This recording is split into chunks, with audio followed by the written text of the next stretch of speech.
Welcome to the Shamanic Secrets of Numerology, where we're combining the planets, Cardology, the Fibonacci sequence, astrology, and all the secrets. Make sure you check the original history video that's going to show you how to combine your numbers in ways that the computer can never do and never generate. Get on the list so that you can get massive discounts on the course before it is even available. I'll send a discount code when the time comes.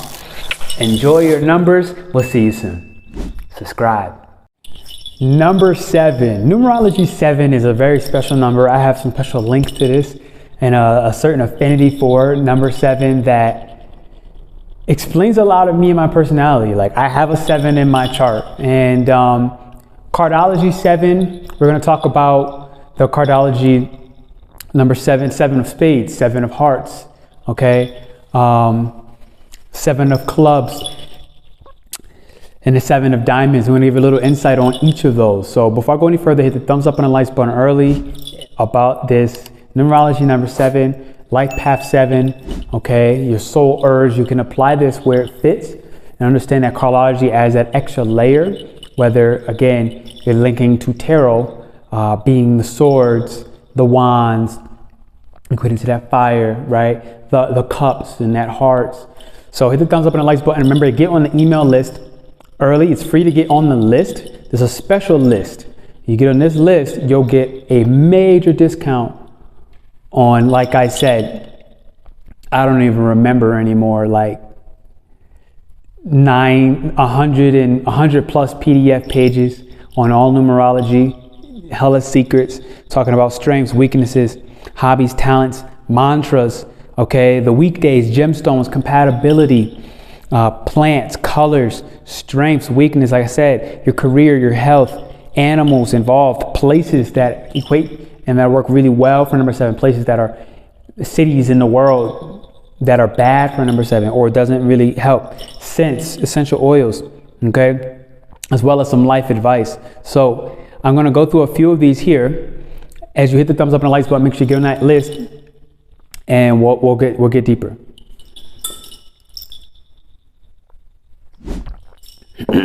So first we need to understand the governing bodies of Numerology 7 or Cardology 7, and that is Neptune, okay? But it's not just Neptune. You got to understand it from the Vedic perspective as well, where it's Neptune as well as Ketu.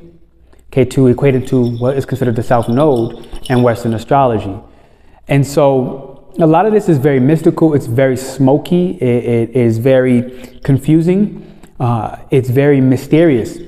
And number 7s really love to solve mysteries. And what they have as a beautiful talent as a part of Ketu from Vedic astrology is Scorpio. Okay? The exaltation of Ketu in Vedic astrology is Scorpio. And so this is where we really dive into the self-discipline it takes, the self-awareness, to share our wisdom, to share the occult practices and understandings, and, you know, all the convoluted discrepancies and secrets get revealed.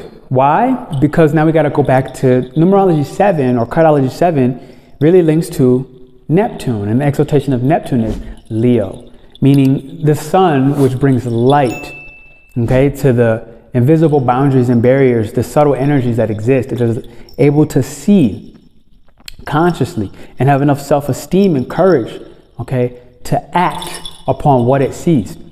I do see number 7 as a very observatory energy, something that likes to be tremendously receptive, because we understand Neptune is still naturally Pisces, where Pisces is about going on a journey, going on an adventure, okay, allowing yourself to be lost, allowing yourself to not see, to get completely, to dive deeply into the obscure darkness of your being, of the mysteries and occult practices of the world, the things that enhance your spiritual awareness, aka internal diving. That's that K2 connection to Scorpio, yeah, or Leo, the sun, adding consciousness to your ambitions, to your purpose, as well as to the boundaries that are stopping you, the invisible enemies that exist, a lot of times being your subconscious habits. So number 7 is a sign that has to do a lot of observation, a lot of receptivity, so that you can kind of understand your habits and what is destroying you or prohibiting you from sharing your wisdom with others, which I really feel like the number 7 is here to do, because it can take esoteric and metaphysical understandings and secrets of the universe, and it can rationally, objectively share that with the world.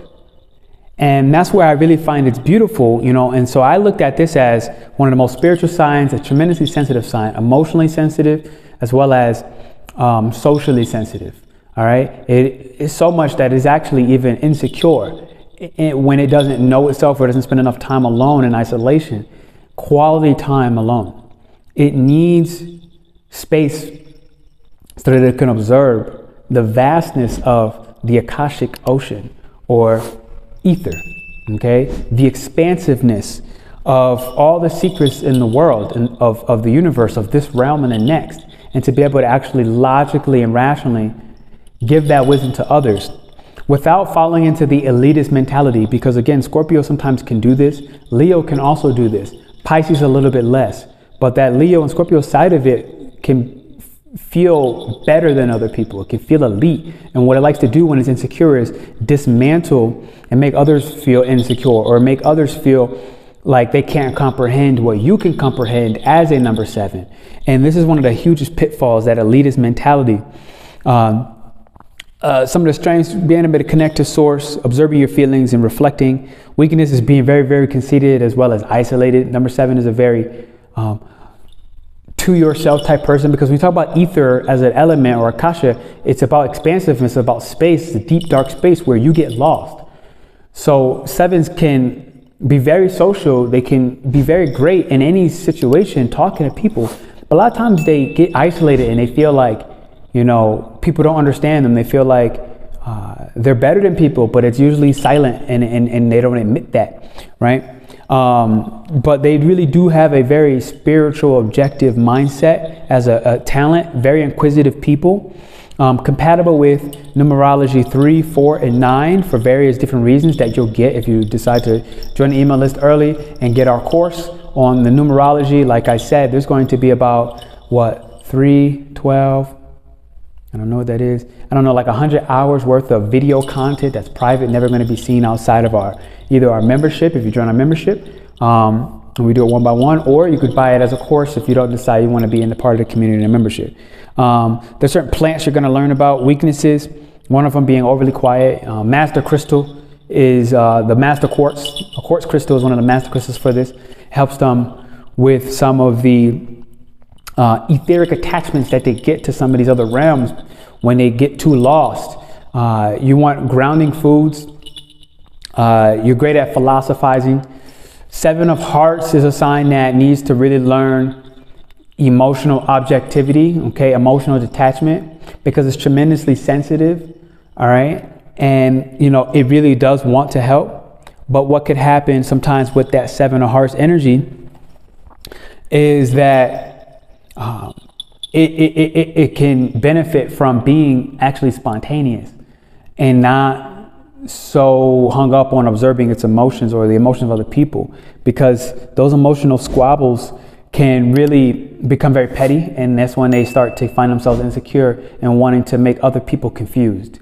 And when if you have number 7, if you ever find yourself confused yourself, this is a part of Scorpio. Scorpio, whatever it dishes out, it gets back tenfold. So if you confuse others because you're insecure, you get confused yourself. And your perceptive abilities as a Scorpio energy, or wherever Scorpio is at and whatever planet it's in your chart, because it doesn't have to be Neptune or K2, it's just embodied by that energy of those. Okay, so that's 7 of Hearts energies. All right, and they really need to become independent. 7 of Hearts. 7 of Clubs, you are tremendously intuitive, and you really work off of inspired knowledge, inspired wisdom. Worry and self-doubt can actually suppress your abilities, your creative talents, your desire to share. But when you reflect, when you take that time alone as a 7 of Clubs, for example, you do really, really well. 7 of Diamonds is a sign that is always considering financial worries, I feel, in its younger stages. And as it continues to mature, it starts to really work into faith, which again is Neptune, right? It's the K2, it's the self-know being, you have past life wisdom, past life knowledge. where you can pull from that, and you never really need to worry about finances. You need to learn to trust and realize that as a diamond, you're a very patient sign with your observations. So that's that for 7 of diamonds. Okay, very practical, great business acumen.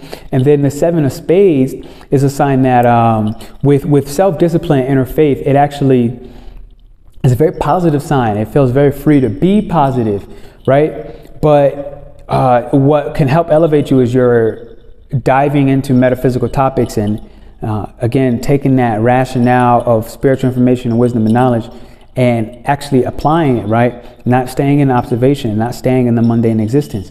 And so this is really like those 4 suits of the 7 in Cardology, Numerology 7. This is your Astro Shamanpreneur, Bobby. Actually hit the thumbs up and the likes button. Consider joining our membership. If you're somebody who wants to learn more about shamanism and all the occult practices, I'm doing a one-on-one. I have 1 spot actually open. That's the rest are occupied for our shamanic mentorship. So do check that out. That's a possibility for you. If you want to work one-on-one over 3 months, you have the potential to do a one-on-one retreat with me in person as well. The country that you'll be coming to will be, I'm just going to say it's going to be up in the air. It's going to be open depending on where I am. You fly in and we meet. Okay, so that's something that is just an option. It's not a requirement as a part of the mentorship, because otherwise it's just going to be online. Hit the thumbs up and the likes button. Make sure that you actually download our guide. Okay, that you get on the email list, so that you can get this tremendously discounted when I'm done with the whole series. I'm gonna honor the people that got on this list ahead of time. And check out the numerologies of where you're compatible. Probably numerology 3, 4, and 9. Like I said. Self-discipline is a huge thing that number 7 needs to actually embrace, as well as alone time and quality time. But make sure that you don't stay in that void for too long and become isolated, because then you'll become very anxious, very nervous. You'll start becoming schizophrenic. You'll start having hallucinations. You'll start seeing spirits in the physical realm. And this can start to make you very paranoid, very anxious, as well as taking away from the present moment, because you'll start to try to observe this, because you'll become obsessed with how cool it is and scary it is, because it's super ungrounding at the same time. So make sure you always ground yourself. Eat grounding foods, nourishing kapha type foods, all right, that are sweet, that things like quinoa, rice, sweet potatoes. These things will actually help not only to ground you, but to add sweetness into your blood vessels, your veins, and that sweetness will translate to your personality. So you'll become a kinder person. You'll become more generous. You'll become more sharing. You'll become more compassionate and gentle. Instead of, sticking to the I'm analytical and this doesn't logically make sense, because when you do that, you forget about the fact that you're Neptune. You forget about the fact that you're an old and wise soul with that K2 energy, where you've already accomplished so much in so many past lives and you have the access to that wisdom. Number 7, I highly recommend, life advice wise, that you do get an Akashic record reading. All right. And if that's something you're interested in, let me know and I'll direct you. All right. Thank you for hitting the thumbs up and the likes button. Get on that email list. Consider our membership. If the group environment is not for you and one-on-one is for you, consider working with me one-on-one for the shamanic mentorship. You can apply. The link is down below for that application. I'll see you soon, baby. Numerology 7.